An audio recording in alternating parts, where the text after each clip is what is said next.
ছাত্রীদের সঙ্গে খারাপ আচরণ, ছবি তোলা, শিক্ষিকার সঙ্গেও দুর্ব্যবহারের অভিযোগ। পোলবার আটপুর প্রাথমিক বিদ্যালয়ে এক শিক্ষকের বিরুদ্ধে স্কুলে উত্তেজনা। পোলবা থানার পুলিশ ঘটনাস্থলে। শিক্ষককে স্কুলেই তালাবন্দি করে রাখা হয়। পোলবা থানার ওসি নজরুল ইসলাম পুলিশ নিয়ে হাজির হন। তদন্ত হোক, তারপরে আইন প্রশাসন যেদিকে যাবে সেইভাবে এগোবে। আপনি কি বলুন?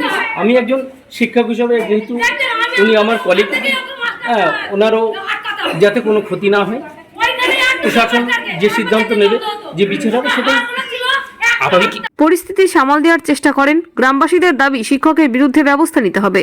স্কুলের মিড ডে মিলের কর্মী এক মহিলা জানান, ওই শিক্ষক ছাত্রীদের সঙ্গে খারাপ আচরণ করতেন।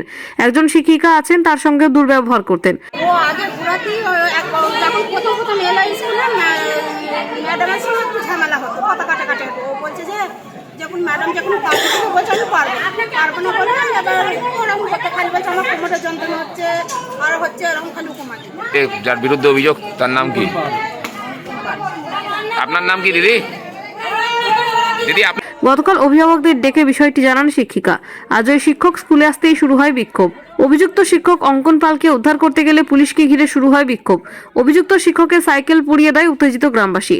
হুগলি গ্রামীণ পুলিশের ডিএসপি প্রিয়ব্রত বক্সী বিশাল পুলিশ বাহিনী নিয়ে ঘটনাস্থলে হাজির হন। গ্রামবাসীদের সরিয়ে শিক্ষককে উদ্ধার করে থানায় নিয়ে যায় পুলিশ। স্কুলের প্রধান শিক্ষক রমেশ কুমার বৈদ্য জানান, তিনি 30শে ডিসেম্বর স্কুলে যোগ দিয়েছেন। অভিযুক্ত শিক্ষকের বিরুদ্ধে তার কাছে কোনো অভিযোগ নেই। তিনি নিজেও কিছু দেখেননি। তবে পুলিশ প্রশাসন আইনানুগ যা ব্যবস্থা নেওয়ার নিক। ওনার নামে করবেন কিছু? না, আমার কোনো অভিযোগ নেই। আমার ব্যক্তিগত অভিযোগ, যেহেতু আমি একদম নতুন এসেছি, আমি 30শে ডিসেম্বর এখানে জয়েন করেছি, মানে 30 এদিকে হচ্ছে 22, 1 মাস 20-22 দিন হয়েছে। এর মধ্যে ওর সম্বন্ধে আমি কিছু শুনিনি, অতএব ওর সম্বন্ধে আমি কিছু অভিযোগ আনতেও পারি না। সেরকম কিছু ঘটনা ঘটেনি, আমি দেখিনি, অতএব আমি বলতে পারবো না। মানে প্রশাসন যা করবে সেটা প্রশাসনের সিদ্ধান্ত, মানে আমি মেনে নেব। আর জনগণকে বলবো, এখানকার অধিবাসীকে বলবো, তারা যেন সেটা মেনে নেয়। মাস্টার, এলাকাবাসীরা একটা মারাত্মক অভিযোগ করছে, আপনার স্কুলে একজন দিদিমণি আছে, সেই দিদিমণি যেদিনকে আসে না সেদিনকে স্কুলের মেয়েরা বিশেষত স্কুলে আসতে ভয় খায় এই মাস্টারমশার কারণে। না, এরকম কিন্তু আমার কাছে কোনো নজির নেই। আমি কি নাম মাস্টারমশাই আপনার? রমেশ কুমার বৈদ্য। ডিএসপি ডিএনটি প্রিয়ব্রত বক্সী বলেন, একজন শিক্ষকের বিরুদ্ধে অভিযোগ ছিল। গ্রামবাসীরা অভিযোগ করেছেন, আমরা দেখছি আইনগত যা ব্যবস্থা নেওয়ার তা নেওয়া হবে। সিচুয়েশন সেরকম কিছু নয়, একটা ঘটনা ঘটেছে, একটা প্রাইমারি স্কুলের এক টিচারের বিরুদ্ধে। পুলিশ তাকে রেস্কিউ করেছে, প্রপার সেকশনে কেস করছে। বাকি গ্রামবাসীদের কিছু অভিযোগ ছিল, সেগুলো ব্যাপারে আইনগত ব্যবস্থা নেওয়া হবে। গ্রামের লোকেরা কি কোনো অভিযোগ করেছে ওই শিক্ষকের বিরুদ্ধে? হ্যাঁ, অভিযোগ অলরেডি করেছে, সেই ব্যাপারে আইনগত ব্যবস্থা নেওয়া হচ্ছে।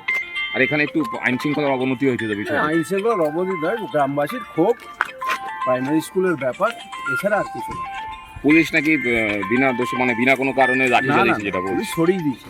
একজনের মাথা ফেটেছে গ্রামবাসী, সরিয়ে দিয়েছে, সেটা আমরা দেখে নেবো। পুলিশের কেউ ইনজুর্ড আছে, দু একজন বরফ দিচ্ছে? না, কেউ কিছু নেই, সব ঠিক আছে, এভরিথিং ওকে। এখন কি এলাকা পিসফুল স্যার? অবশ্যই পিসফুল, দেখতে পাচ্ছেন তো আপনারা।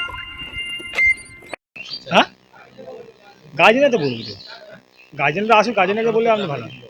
আমরা তো গ্রামের লোক, আমরা তো এসেছি তখন যখন ঘটনা যখন ঘটে তখন ওই 10:30 11টার সময় আমরা তখন এসেছি। তারপর তো পুলিশ এসে বললো, স্যারের সঙ্গে কথা বললো, হেড স্যারের সঙ্গে, বিডিও অফিসারের সঙ্গে, সবাইকার সঙ্গে কথা বলে তারপর ওই পুলিশ এসে ওই স্যারকে, যিনি ওই স্যারকে গাড়ি করে নিয়ে চলে গেল। সেটা তো আমি বলতে পারছি না করছি, কিন্তু অভিভাবকরা ওটাই তো বলছে সবাইকার সামনে। এখন সেটা তো আমি তো নিজের চোখেতে দেখিনি, আর ছবিটাও তো আমি দেখিনি যে করেছি কিনা। অভিযোগটা কি? হ্যাঁ, অভিযোগটা বলতে যে ওই বাচ্চাদের সঙ্গে নোংরা ব্যবহার, যেটা ছবি তোলা, গায়ে হাত দেওয়া, এটা একটা একদিন করে, সেটা তো অভিভাবকরা সব থেকে ভালো বলতে পারে। আমি তো গ্রামের একজন, হ্যাঁ, শুনে আসিনি, তার মানে আমাদের গ্রামের মধ্যেই আমরা থাকি। এবার যখন এতগুলো লোক যখন জমায়েত যখন হয়েছে স্কুলের মধ্যে, 12-13টা স্টুডেন্ট, তার মধ্যে একটা যখন অভিভাবকরা তখন গ্রামের লোকেরা তো আসবে। যখন একে একে যখন গ্রামের লোকেরা যখন অভিভাবকরা যখন এসছে, সবাই মিলে যখন জড়ো হয়েছে, তখন সবাই মিলে জানতে পারে। এটা ঘটেছে তো 2-4 জনকার মধ্যে, তাই না? দীপক বাগ। আয়েশা আলমের রিপোর্ট, বেঙ্গল আনলিমিটেড। রয়েছে আরো খবর, আর এই খবরের আপডেট পেতে আপনারা সাবস্ক্রাইব করুন এই চ্যানেলটিকে।